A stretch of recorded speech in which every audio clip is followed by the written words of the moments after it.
Welcome to the Cos and Brew Show. I said, yeah. Yeah. What's up, Cos? Oh, man. Just living this NBA life. Are you living a semi-charmed kind of life?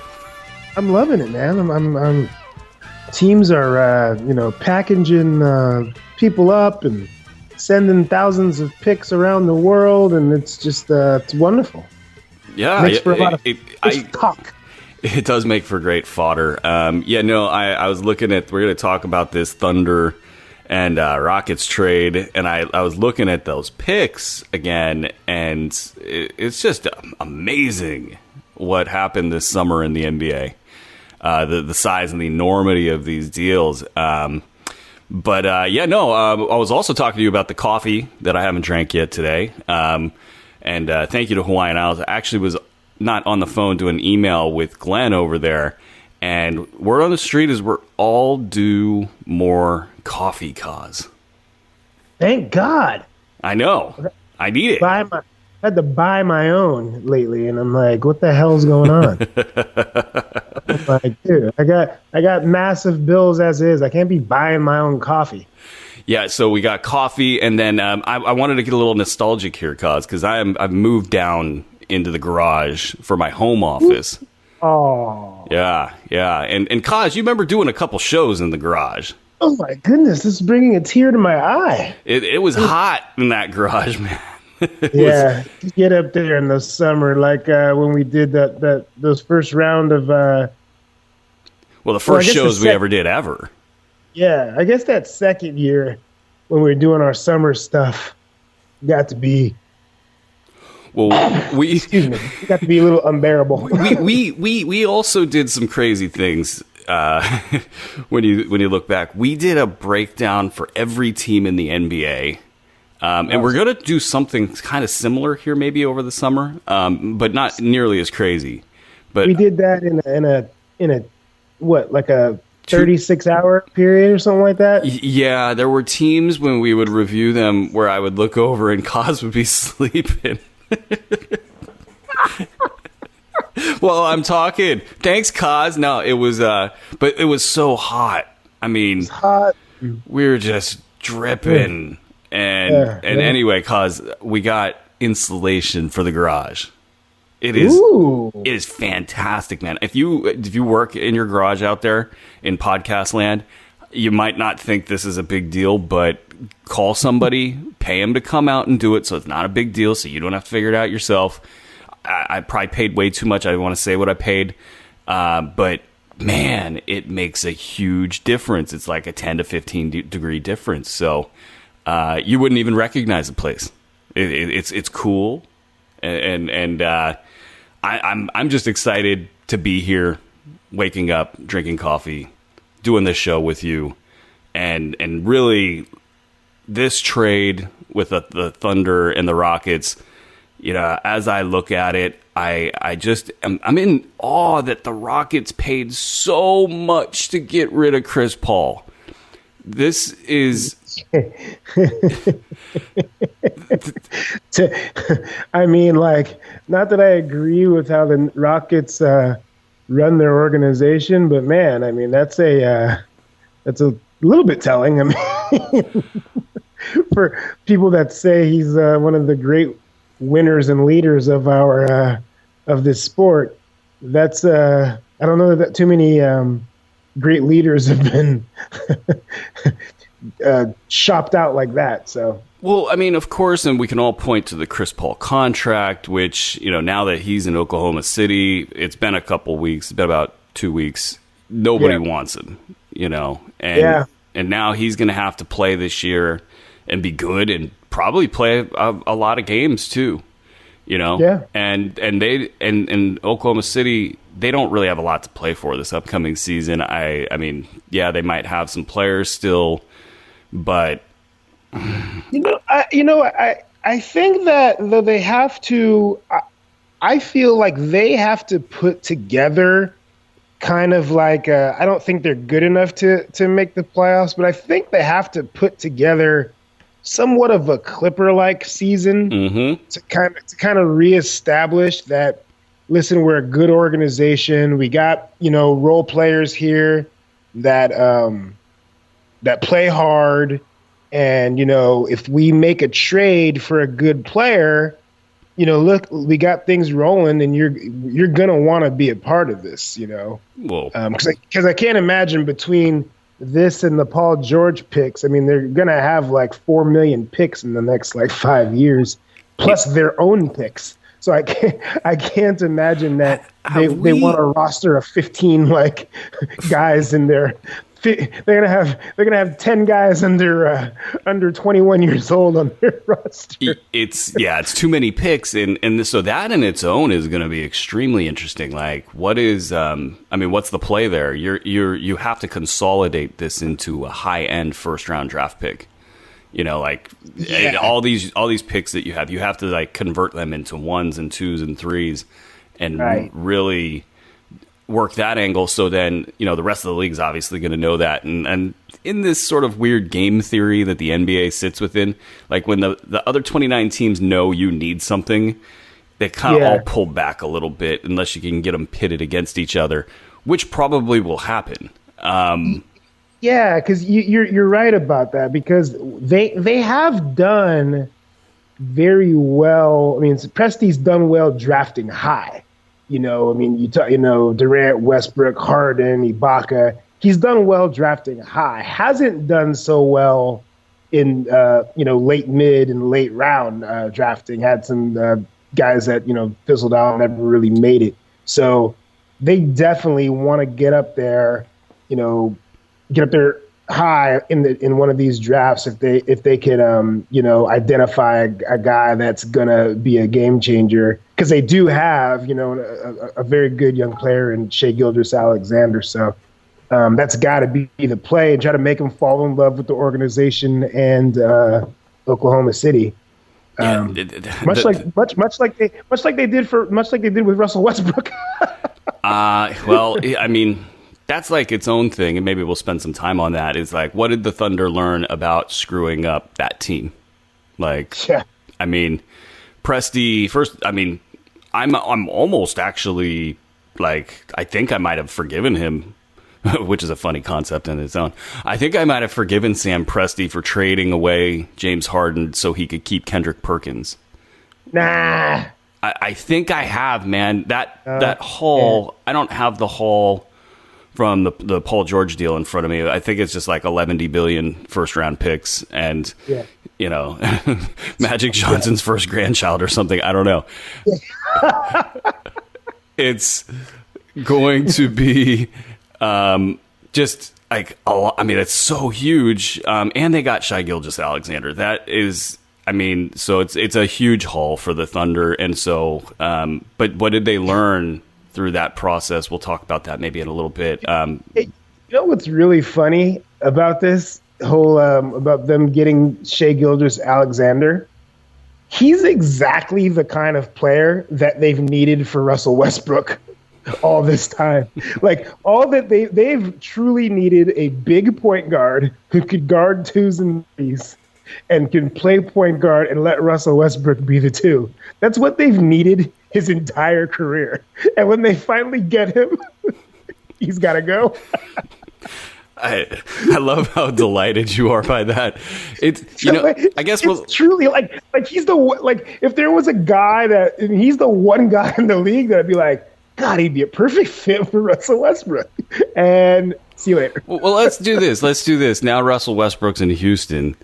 And first of all, that's just hilarious, right? I mean, come on. Like, when that broke, that was kind of like, I think the moment, when you've kind of like, you're at like, I don't know, Disneyland or something, and you're about to ride the rides, and you ride, Space Mountain, and you're like, okay, that's it, I'm done. Like, there's nothing else I can do at this theme park that matters.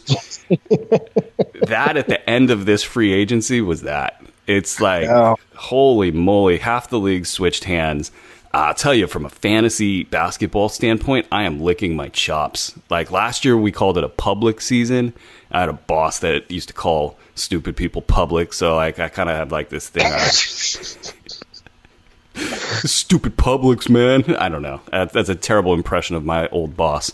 But it was a public season because there was not that many, like, there wasn't player movement. There wasn't like that many complicated situations. Now we got this, like, oh, we're just going to clean up. Anyway, Houston with freaking Russell Westbrook and James Harden. Like, I know there's been a lot of people broken down, like, how can they play together? You know, how will this work? And, you know, I'm sure it'll take some sort of form of take turns offense to some degree. Yeah. I can't think of two players that match kind of as poorly, you know, the way they're currently constructed, you know. Yeah. Yeah. Or at least the way they've been deployed in the recent years. The way they've been deployed in the recent years, I think the challenge for D'Antoni is in this take-turn offense is he's got to convince them to be just more active. I mean, it's not as much for Russell as it is for Harden, but for Russell too. I mean, they in the half court, they move so slow.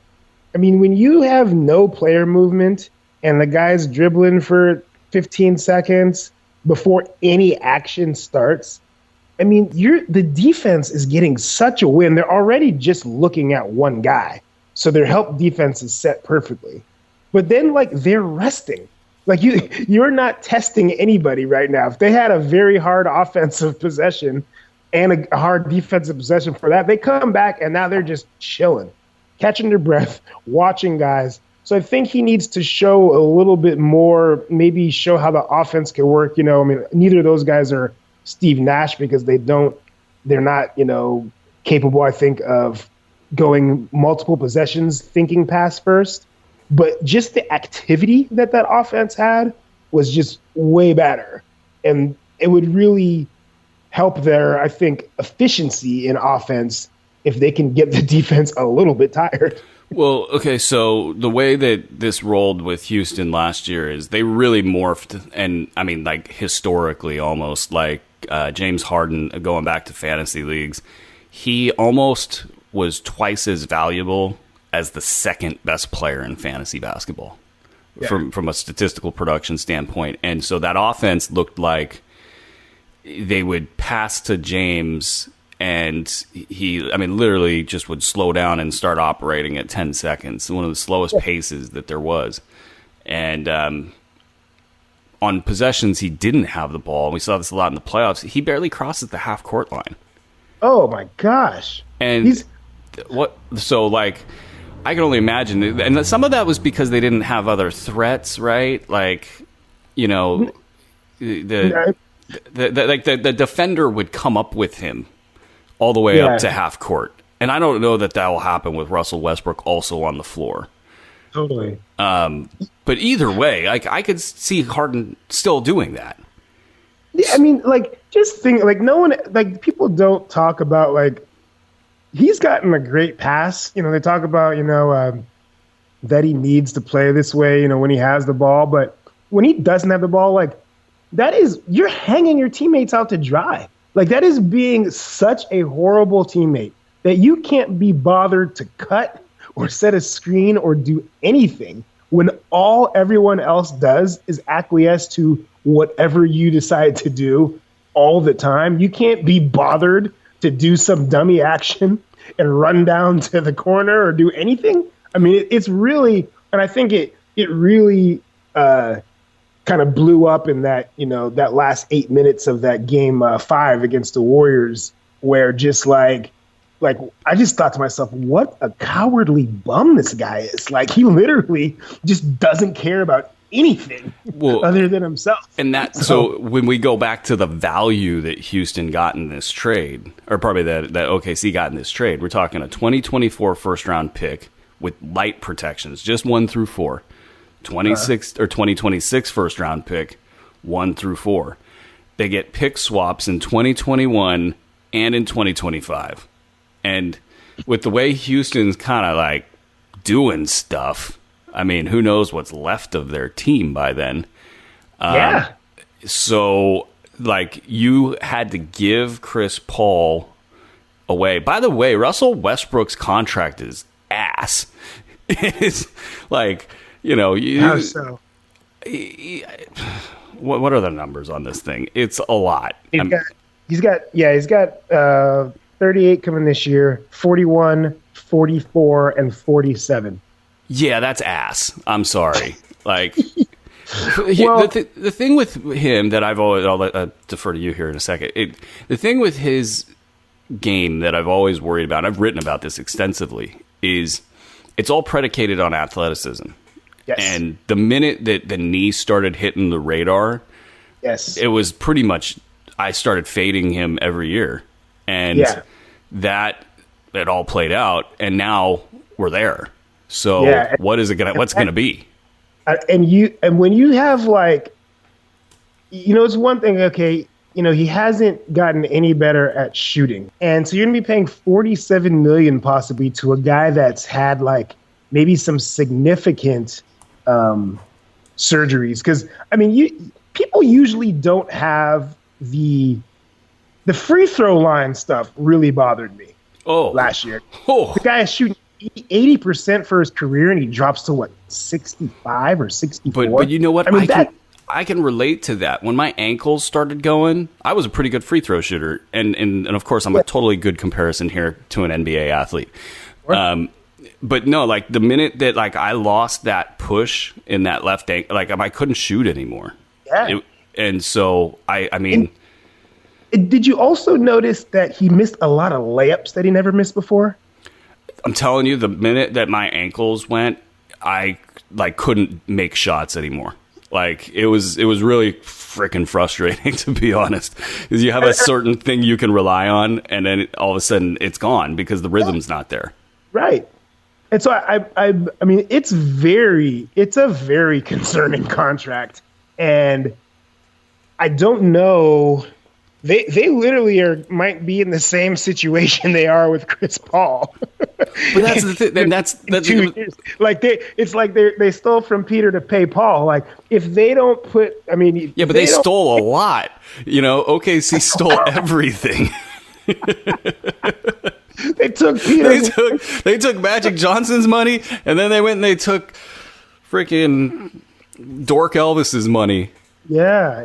This is It's going to be tough. So, to me, they're kind of I feel like a lot of these teams that are making these moves, they don't realize, it's like they have no understanding of history. Your window, their window might already be closed. If it's slightly open right now, they need to do so, because I don't see this is a championship roster. So I don't know what they can do. They're so inflexible. Well, here's the thing that kind of bring it home is, you're talking about last playoffs, game 5. And I was tweeting about it as it was happening. It looked like there were 2 different teams on the floor. There was the James Harden team all by himself, and then everybody else. Everybody else wanted to run because they knew that they had to. Yeah. And so now you fast forward to this off season, and there's a lot of talk that James Harden basically drove this move. And there was talk, obviously, about James Harden and Chris Paul not getting along, and that one was really easy to see. Chris Paul practically was shoving his arms let's go, let's go, let's go. Yeah. And only to have, Harden sit back. And the stuff not getting across half court in the playoffs. Yeah. That's crazy. It's it's unheard of. Right. And so clearly I think James Harden was pouting on the floor. Yeah. Yeah. And so Harden's I'm sorry? No, go ahead. Yeah, and there was also those reports that there were times when Harden was out and Chris Paul, was in, and then they missed a couple of shots, and he'd want to get D'Antoni would want to get Harden back in, and Chris Paul was on the floor telling at him, "No, I'm good for a while." Who does that? Who does that? Chris Paul is his own. But that's how bad things are. That's something that I'm surprised it didn't get picked up. That's just crazy. And of course, the Rockets deny it. But it makes. I mean, I totally see. And when you look at this deal, though, the question is who made the deal? Was it James Harden's camp telling them to make the deal? Because that's the trend in today's NBA. Is the star players? Harden definitely qualifies. Mm-hmm. They say through their intermediaries, "This is what we want." Otherwise we want out.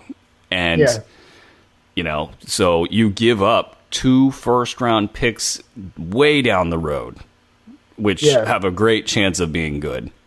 Yeah. And you get, the pick swaps are crippling. At least the 2025 pick swap is protected within 1 to 20, so that's okay. But the 2021, man, it's only got a top 4 protection, and the Thunder can swap either the Clippers or the Heat pick. And, those probably aren't that great, but, I think they are within the 2-year band of the Kawhi deal. So, the Clippers one probably is not great, but the Heat one, I can see that one falling apart, or sure. the Heat season. Yeah. They're just injuries and stuff, but so it's a lot. And now you've created this sort of last gasp of maybe we can do this. And that's when I saw the deal. That's how I viewed it. I said, I didn't think much of Houston anyway. And so now you just added Russell Westbrook, and okay, you made yourselves interesting to me, and so now looking at their roster and just sort of like, how is this actually going to look on the court? Like, do you think that they? I would, if I'm putting on the coaching hat, I'm trying to think like, all right, maybe if we up the tempo, that might naturally distribute the ball a little bit. That's the only shred of hope, right? And I think Russell's more inclined to, depending on his knee. He's certainly more inclined than James Harden. He's much more inclined to push. So I think he's not going to take a lot of convincing as opposed to James. But that's the only way, because these guys, they just don't see the floor very well.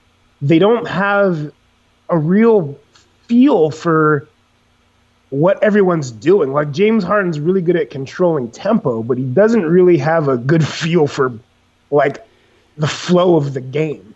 He has he can control tempo at the pace that he wants it to make himself successful. But he doesn't really understand, like, oh gosh, we're up 13. They're really tired. We can push this thing to 18 if I've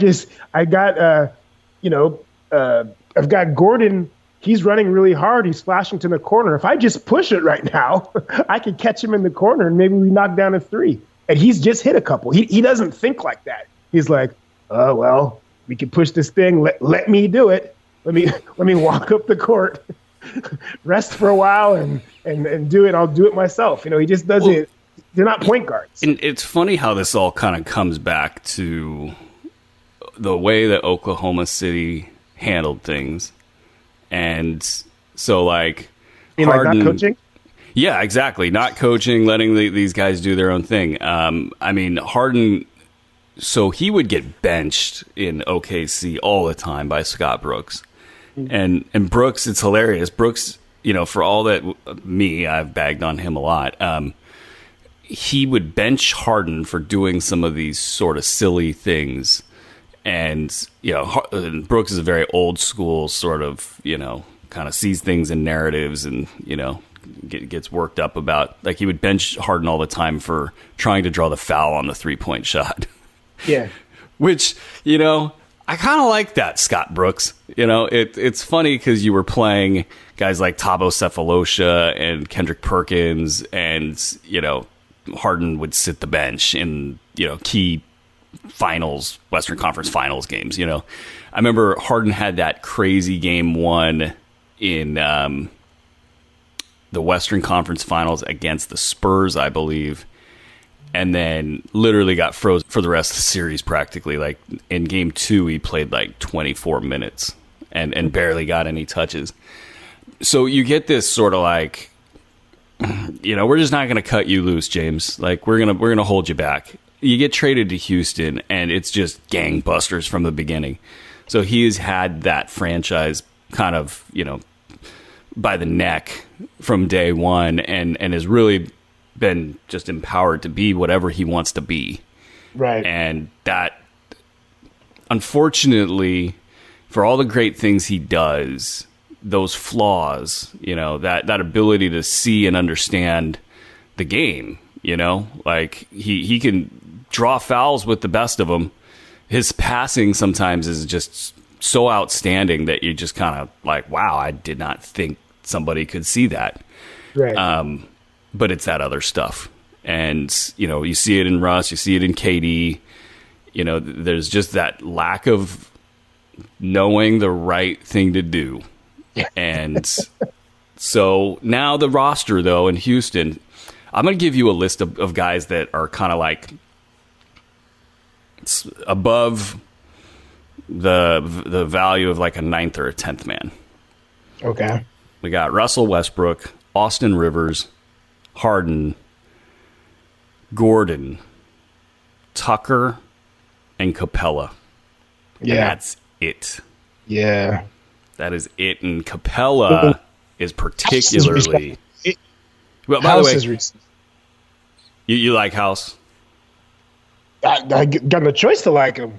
I mean, Yeah, I don't think that. I think he's. I think his inconsistencies have to do with not touching the ball for 5-6 possessions in a row. He looked I just heavy to me toward the end of the year. Yeah, maybe so. I mean, a lot of people. I mean, like that's like when you have a team and you're creating a culture, you're like, and you don't say you get 5 minutes one game, you get 20 the next time, and in that 20 you're not touching the ball, and then when you do come in and you make a mistake, then you get benched again. I mean, it's kind of hard in those games when you only get the 5 minutes and you should hit the treadmill after the game, and you should hit the exercise bike to get your work in. It's kind of hard to do that when you're playing in a situation where no one's really doing anything for you. So I think that has a lot to do with why guys get heavy, during the season, toward the end. Is that like, what am I doing the extra work for when there is no clear goal or game plan? Really? Especially on the road. Like, basically these guys, they get done, and it depends on the time zone. They get done and it's like, 10 p.m. local time for a 7 p.m. start. Yeah. And the away team is always rushing to get out of the locker room. And the amount of time it takes them to get from locker room to the plane is really low. Like, yeah. I mean, you'd have to, in that case, be like, all right, I'm going to go quit. Like, where the game's over, I'm going to go run now. And then I'm going to quickly shower and go. So I get it. But, like, I got to give you props, man. You were all over the Clint Capella doesn't deserve that contract train. And I was more like this, you got to pay him because it's a big man and, he fits in with your offense. But, I mean, I don't know if there's an injury, but maybe this speaks to the Harden culture. I mean, Harden isn't like, in amazing shape. He's really strong. Yeah, yeah. But he's not cut. He looks heavy sometimes. Yeah. And Clint Capella looked heavy to me last year. Like, so it is what it is, And he doesn't, and it's surprising because he doesn't, it seems like he has the body type that being heavy takes effort, like he's got a naturally lean frame. Like, for him to be heavy, it's like, what are you eating, dude? Like, are you partying every night? Like, it's just difficult. And I know the injury doesn't help because, but you got to know if you're injured and you're going to be taking time off, that's the most important time to get your diet in check. That's like, you don't have those 5 miles that you're going to be running on the court, sprinting on the court, like, so it is bizarre. But I think also, I don't know how connected they are as a team. I think that a lot of this NBA, a lot of these superstars who are creating brands, I think a lot of it is leading to a lot of like clickiness. I don't think that these guys, a lot of them, the teams are so hodgepodge with age-wise. I think that there's not enough connection, and guys don't really. It's like they just show up at shoot around, and that's it. Like they have very little connection with the rest of the team. And it's just hard to build a culture that way. Yeah, that part's fascinating because, we all experience it in day-to-day life. I mean, if you go to a restaurant and you're sitting there, and you just look at people in general being on their phones, and couples that are on their phones and not even looking at each other. I mean, it used to be like you would see like an old couple that just doesn't talk with each other, and you're like, yeah, they've been married for 40 years. But that's happening to like 21-year-olds. You still have a story I haven't heard yet, right? We've only been together for 8 months. Why are you on your phone this whole time? What's crazy is like they're probably checking the same damn website. It's either Facebook or Twitter or Instagram or whatever the new thing is where you give the Russians your face and then they show you how old you're going to look. And then, oh, wait, now I own your face. It's like give face or something. I don't know. The roster is, so can it win? I guess that's the question. Let's say Capella comes back in shape. Okay. And, Tucker's going to be ready to go. Yep. I mean, he might not have the goods, but he'll be ready to go. He'll be ready to go. Yeah, he's up there. I want to say he's 34 now. 30. Yeah. I'll go 34. And you've got a decent, Austin Rivers is way better than people give him credit for. He's fine. He's not as good as he thinks he is. But that's okay. Breathe it into existence, Austin.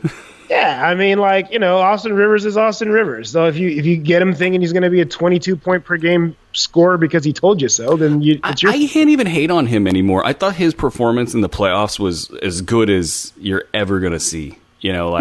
Like for what he is, like he competed and made shots and took good shots even. Yeah, I thought there was certainly times when he should have got the ball more. That's another, I thought that there were times where James Harden, in particular, made things, and I just think Chris Paul just doesn't like the guy. But I thought that they made it harder on themselves because they didn't use him. He is a fairly skilled offensive player that can get shots off. So him not touching the ball isn't helping their game. I'll tell you this: I could see Oklahoma City having a better record than Houston at the end of the year. Look. So here's the roster for Oklahoma City. You got Chris Paul, Dennis Schroeder, if he's still there. I'm guessing he'll still be there, but who knows? Yeah. He's a movable piece. Sure. Shai Gilgeous-Alexander. Right. So there's 3 guards. I don't think Roberson's got anything left in the tank. So it sucks to get hurt. Hamidou Diallo actually had some moments last year. So that's nice for the end of the bench. You got Danilo Gallinari, Terrence Ferguson. So far, so good. Mike Muscala is not nothing. He can give you serviceable minutes. Absolutely. 15 to 20 a game. Sure. That's probably their biggest problem, I would say. Noel resigned, right? Yeah. So you got after Nerlens. More crazy agent stuff, he's back. So you got Steven Adams and Nerlens Noel to lock down the center position. They'd need a power forward in the worst way, but you know what? You could play Gallo at the forward, probably better, and then spread out those guards a little bit.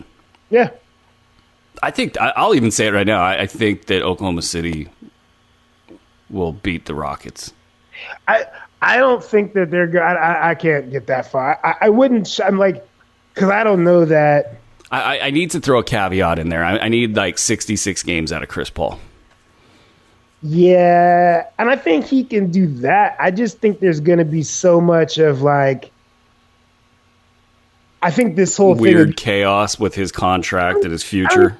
I don't know. More the future. I think that if he can't be moved, I think he's going to be the good soldier. I think he's going to come in ready to go and, understand that he has to play well to get one of these good teams to make the move for him. So he's going to be, I think, the best Chris Paul that he can be.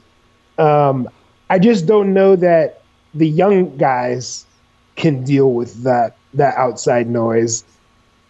And I don't know that the guys that need to step up are necessarily ready. I mean, Gallo will be ready. That guy's wrist is loose and ready to fire him up. I think when the second he puts 2 feet on the floor out of bed, he is making out like a bandit. By the way, like he keeps landing in situations where he's got to be the guy. Yeah, I mean he's gonna have a great year.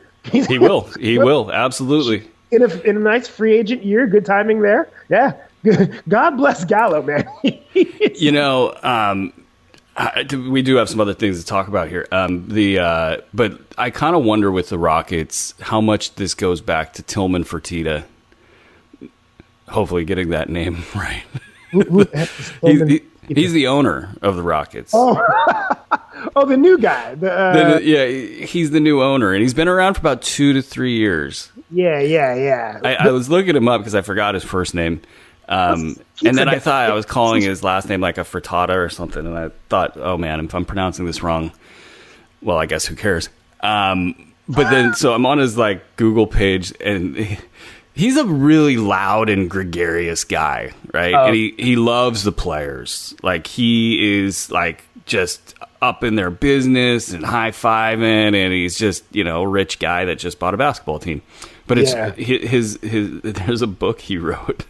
I guess. And I'm just laughing because if you're just crazy rich, you could do whatever the hell you want, I guess. Actually, we're seeing that in society today and in some terrible, horrific ways. But this book, apparently, that he wrote is, "Shut up and listen!" Exclamation point. But there's more. There's more to this title. Oh, God. Hard business truths that will save your ass and help you succeed. Oh, boy. Okay. So, I mean, he probably has come in and enabled this to some degree, you know, and giving, you know, like, I can't imagine Dork Elvis giving, it's Daryl Morey, for those who haven't heard that nickname, giving that much up to get the Russell Westbrook contract. Oh no, that is a total, and he set the tone as soon as they lost, you know, with his, you know, post. You reminded me totally of Jerry Jones. You know, he's having the press conference in the locker room, you know, talking out of his ass. You know, we're gonna do this and we'll be back and this is unacceptable and blah blah blah blah. It's like, dude, who the heck are you, man?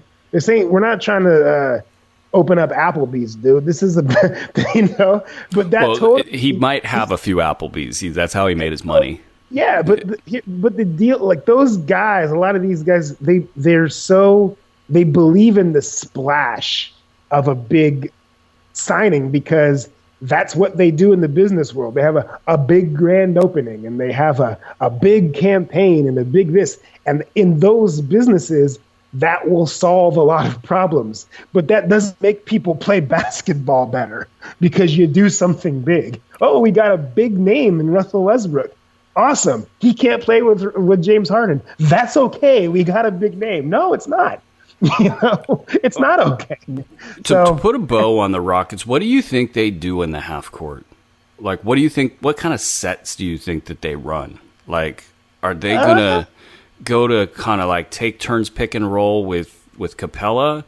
And the reason I wonder that is like it's so easy to go under against Russell Westbrook. Yeah, on anything. I think that one thing D'Antoni's gonna do is give them every opportunity. So I think you'll see a lot of strange stuff. I think you'll see a lot of. If they buy in, I think you'll see a lot of guard to guard. I would anyway. If they have like some of their other shooters out there, I think ideally you'd want to use. I think you'd want to move away from the middle of the court to set that screen, like James Harden likes. I'd like to go on a wing probably and do the screen and roll there, so I have maybe some pin down action for whoever doesn't have it, whether it be Harden or Russell Westbrook. I really don't know, but I think what it's going to degenerate into is two guys going downhill trying to get fouls. I mean, they're going to be horrible games to watch.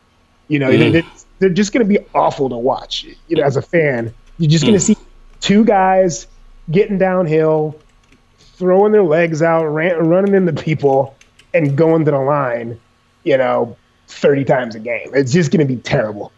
Well, and then I guess to put the final bow on this, the contract situation for D'Antoni is not great. Has he even renegotiated? No. Well, they had this kind of, and that was, speaking of weird press conferences, there was this sort of impromptu conference or press conference. I don't even know if you could call it a press conference. There was people with cameras, and then there was Fertitta and Dork Elvis, and they just sort of were like hemming and hawing about how the offer to Mike D'Antoni was kind of like not characterized how it was characterized in the media. Yeah. And like they were very defensive about this whole situation. And I think that they look at D'Antoni, they see he's 68 years old, and they're kind of like, how much further can we go with him? And they don't want to pay him. So he's and then on D'Antoni's side, his agent, Warren Legary, he's like, hell no. This is a high-end coach. He's going to get a high... Look at these... who's the most recent crazy coach to get $5 million a year times 4? I mean, like Luke Walton or something, Yeah. I mean, I think, if you're Warren Legary, you're like, hell no. We'll play out the rest of this deal, and we're going to coach somewhere else, 2 years from now. And so, but where does that leave the Rockets in this situation? That's fascinating to me. Let's pivot. We've spent enough time on these guys. The Celtics and the Nets have had two different types of kind of off seasons. We're going to try to figure out which team we like better. Mm-hmm. In the crazy East, where I don't even know if it's crazy, but it's the East. Boston. Talking the short term, right? We're talking this upcoming season, yeah. And I don't even know why we wanted to do this, but I liked it when it, I liked the shot as it came off your hand, because like you got this organization in Boston where the expectations are sky high. They've pretty much whiffed. They held onto their assets for too long. Danny Ainge came out and said that this was like plan A, was to get Kemba and his Cantor, and he might have actually been accurate in saying that. If you know that Kyrie's out, which everybody did, which by the way informs all sorts of like, why did the Celtics suck so bad in the playoffs? Yeah. That was Kyrie. I mean, when you decide, hey, I'm going to leave you guys. Yeah. It's kind of hard to. And when all of them are like, don't let the door hit you in the ass on the way out. What a straight I wish I had known at least a little of that. I'd have never bet anything on Boston. But what a strange overall and you'd think that would humble a guy, you know what? Screw them. I'm leaving. Everyone's like, all right, sweet. So I know that, I have a great real estate guy in Brooklyn for you. You'd think that'd be like, maybe I'm not as great as I think I am, but not Kyrie. No, sir. No, not at all. And it kind of, it's like karma for the, when you, who knows what happened with Isaiah Thomas, what the medical team would have said and kind of like what was going on there. And I mean, sure. His sister died, just a brutal circumstance, that he goes out and he drops 50 in the playoffs, and, just what a crazy run for Isaiah. But then you trade him, you basically kind of like, I don't want to say they killed his value, but they didn't help it, very much. And you bring in Kyrie. So you took the kind of heartbeat out of that team, sure, and added cancer. Yeah. So now you're dealing with the fallout from that. And so they pick up Kemba, which is a great pickup. They, if we're talking rosters here, Boston from top to bottom, they're, Kemba, Jaylen Brown, Marcus Smart, Romeo Langford for whatever he's going to be able to bring, as I believe he's going to need time, yeah. those three can hold down the guard spots and be happy with it because now they got minutes. Jason Tatum at small forward and Gordon Hayward, whatever he has left. You'll be able to see immediately just by looking at his body. I mean, clearly he's never been that thick before. Really had no lift. Plus the injury. You're trying to, it takes a year to trust the injury again. So, but we'll just by his body, you'll have he has a chance. Because I took one look at him last year and was like, nope. Like fantasy predictions is like, nope. His arms, there was just like. Didn't he look like he just like got into bicep workouts or something? Those dudes at the gym were like just going to do bi workouts. Yeah, and I think that's a lot to do with the injury. I mean, you want to get in there and do stuff, but I think like maybe you don't want to do as much plyometrics and stuff like that as you've done in the past, and you're like, oh, well, I'm still working out if I'm just working on the guns, But it's like, but he was thick. I mean, you could tell his torso was thick. They got serious problems up front. Enes Kanter, Robert Williams. These are your two go-tos at center. Yeah. They did bring back Daniel Tice, and he's a center because he can't move laterally. Ojale is gone. Grant Williams, if I had to guess, I guess Grant Williams plays a lot this year. Well, they don't really have a choice. Yeah, Hayward has to play at the 4, in my opinion, and maybe that's what he's thinking. Is I don't have the quicks to be a 2. I don't have the quicks to be a 3. I don't have the lift to be. Well, I guess that's the big problem at 4, but maybe you can get away with that in today's NBA. That is a hard contract if he doesn't get way more in shape than he was last year. Yeah, and I think he'll be there. I don't think there's ever been anything out of Utah about work ethic, but then again, they do keep they're actually smart people over there and they keep things in house. But I imagine he can't be any more out of shape. But I think in today's NBA, like if I'm Gordon Hayward, I'm trying to get back. Even if they say I'm got to play the 4, I'm still trying to get to my Utah weight and just have the best season I could have. He could survive at his Utah weight at the 4. Absolutely, it's not going to be ideal. Not ideal, but overplaying Daniel Tice. For the regular season is what we're talking. For the playoffs, it's an issue. But for the regular season, you're playing. that bottom of the East. You whoop up on that. You get some West teams coming on long road trips and stuff. I think it'll be fine playing at the Utah weight. So I just got to see what Robert Williams has in the tank. Like, is he actually playable? And because if not, now you're looking at Daniel Tice at the 5. I would think. Yeah, and then really, I think Grant Williams at that point almost has to play like 24 minutes a game. Mm-hmm. Now let's look at Brooklyn. Brooklyn, you've got Kyrie, Spencer Dinwiddie, Joe Harris. You're gonna have Karis LeVert back, Taurean Prince. Yeah. There's other good players in here too. The unfortunate thing is you had to bring on DeAndre Jordan to make all these deals happen, and but you do have Jordan and Jared Allen at center, so you're kind of set there. And Rodions Kurucs was good. A little bit. I don't know what that is. He's it's the, it's the summer's new dance craze, Kaz. No, I like right. Or it's either that or it sounds like something that happens if you are allergic to nuts and you eat them. He had a little nut allergy. Kurucs, his throat closed up. But I've developed a snorting problem when I laugh. I'm not kidding, dude. It's over. I can't not do it now. That comes with age, is snorting problems? Apparently. I don't know. It just started happening like 2 years ago.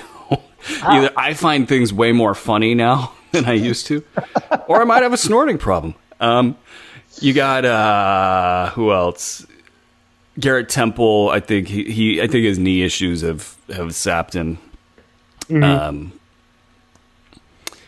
He'll be ready. He will. Yeah, he could give you some minutes. So I'm counting. I go Kyrie, Dinwiddie, Harris, LeVert. That's 4 impact. Not impact, but like guys that you don't mind on the court.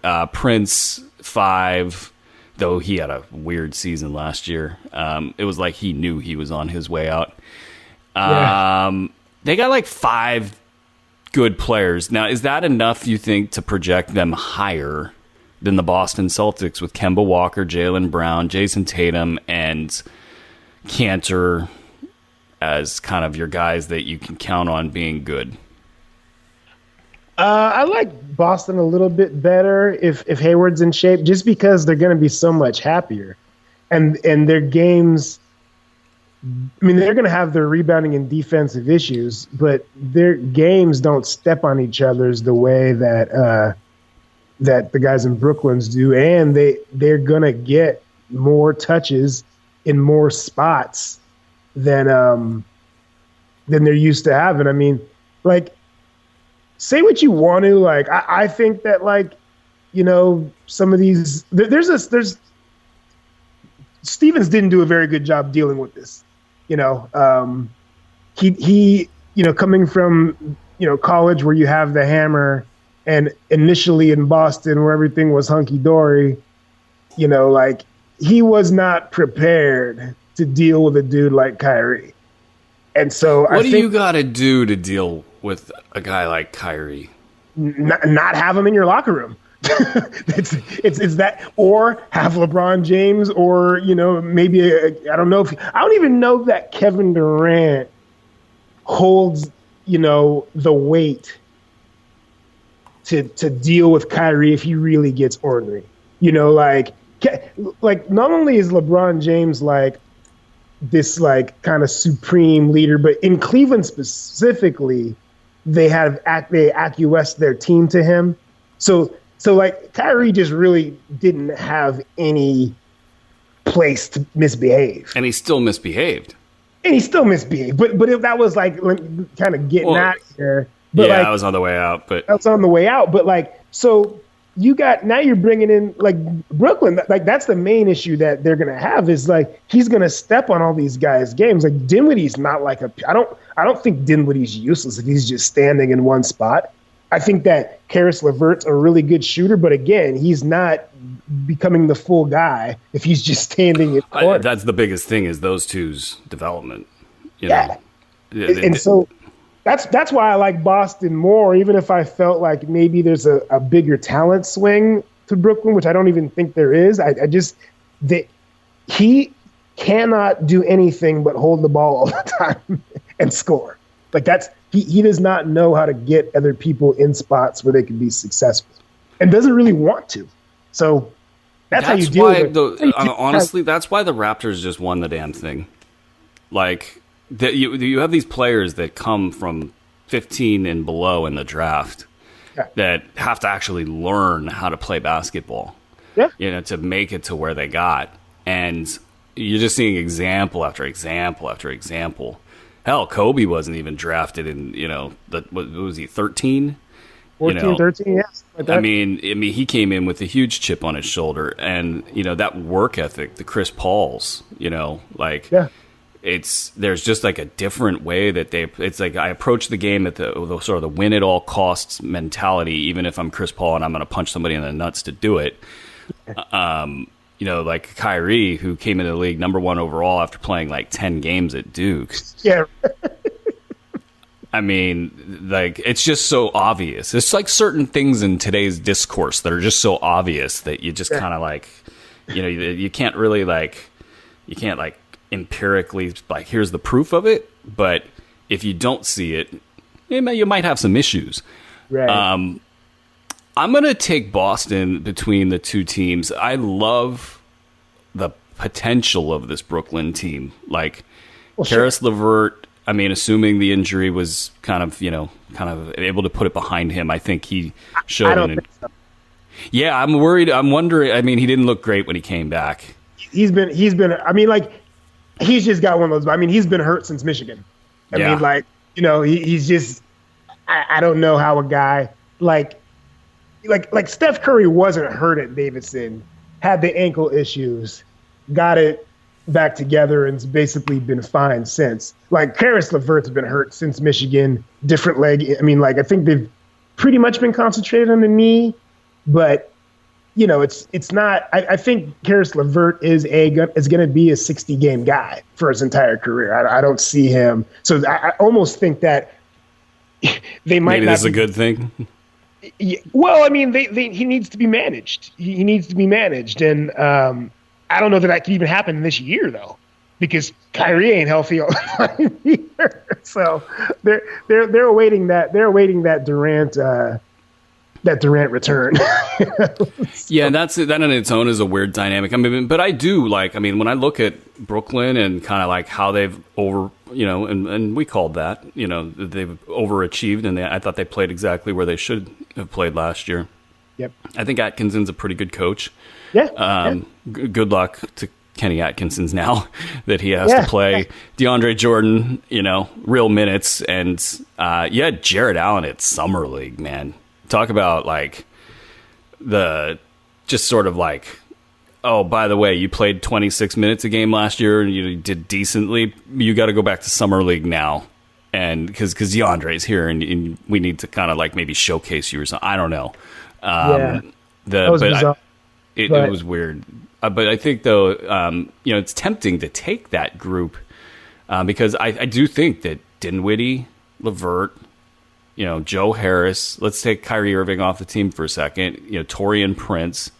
Yeah. And those centers, we could bag on Jordan all we want. At least he can give you probably 20 serviceable minutes against other bigs.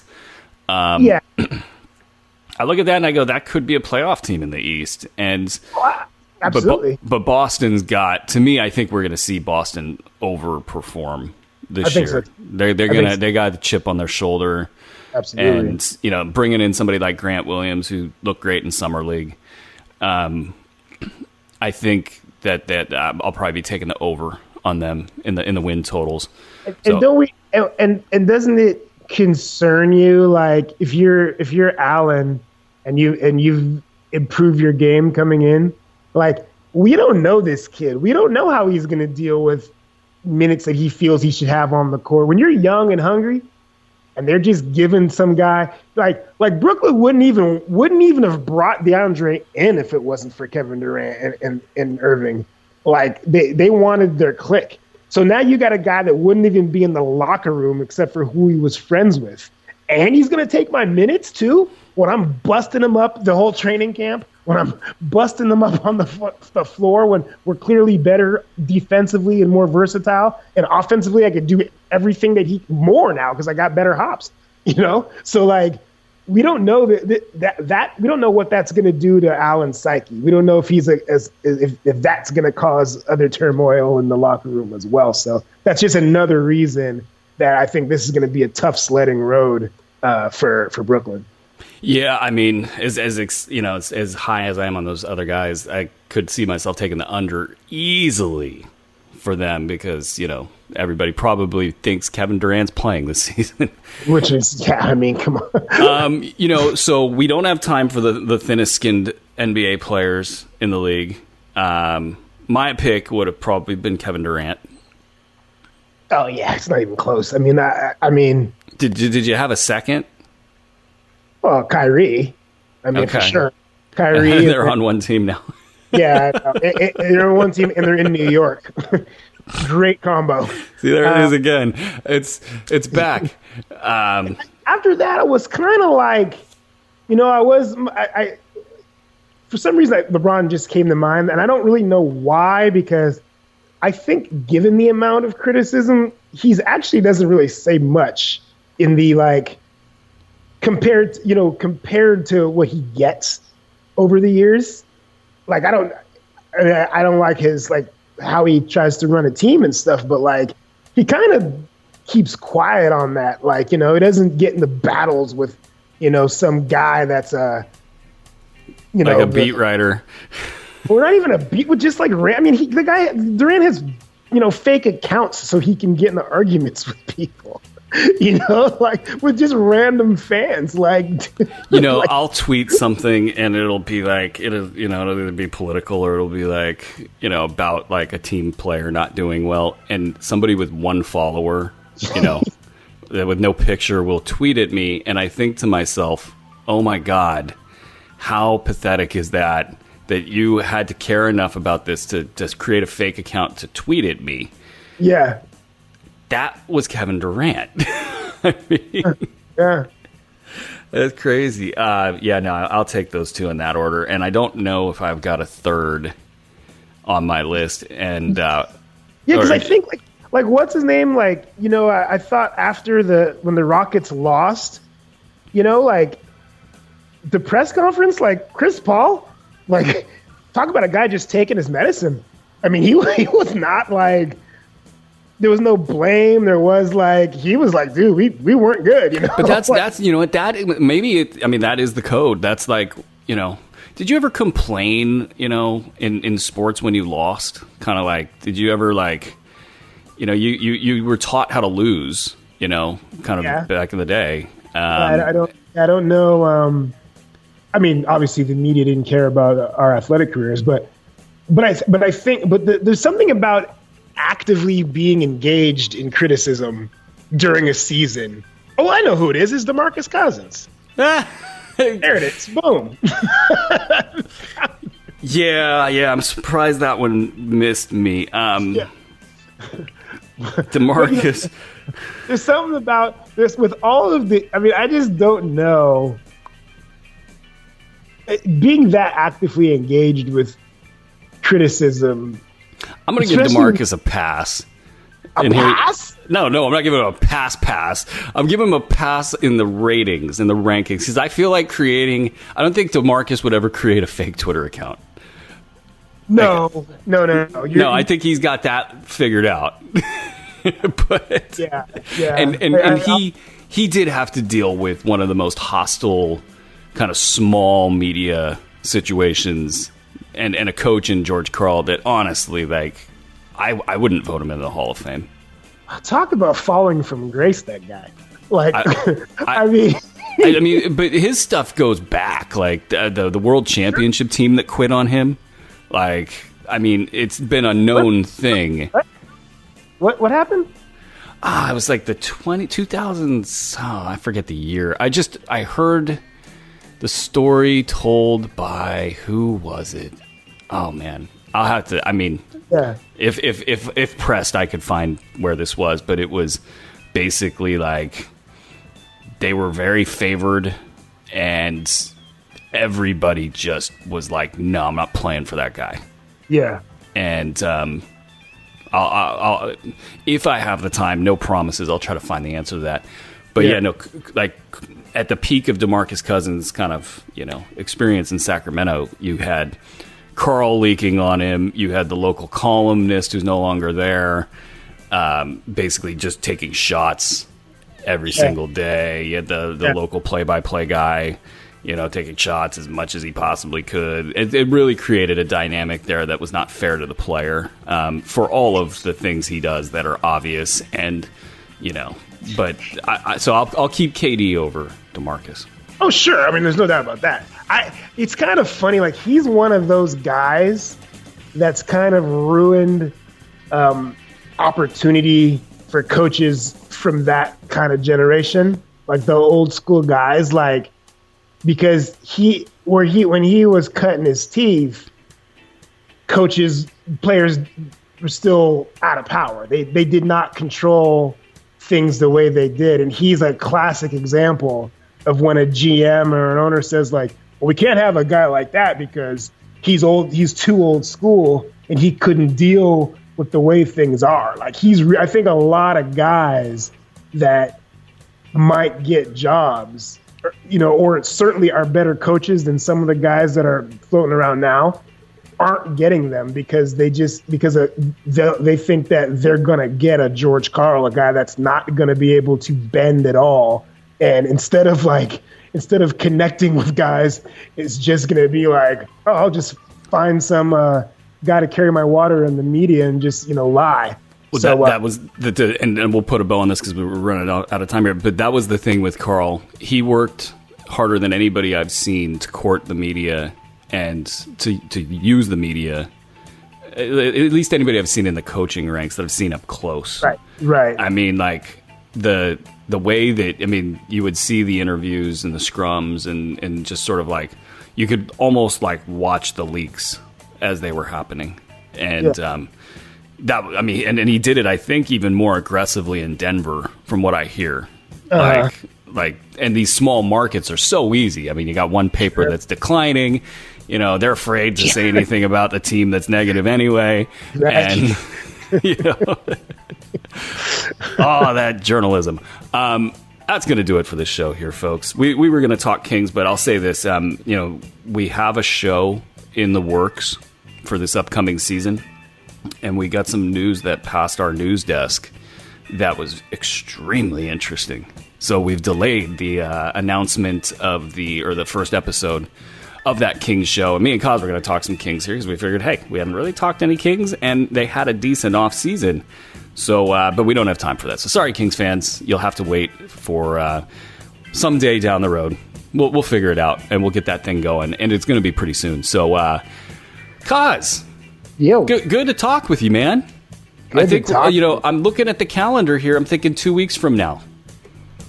Or maybe sooner. We'll do a little post show powwow. Post show powwow. All right, guys. Follow us online at hoop-ball.com, the new and improved hoop-ball.com. Shouts out to Thomas and Chris who run tech. Holy moly, it looks good over there, and I am privy to all the details. There is a lot coming through the pipeline. Follow us on Twitter, where we don't tweet, which is actually a really good policy for life, at twitter.com/KOZANDBRU show. And on Facebook, where all we do is give you nothing but the best onion tweets. That's facebook.com/KOZANDBRU show. Another one's in the books. Peace!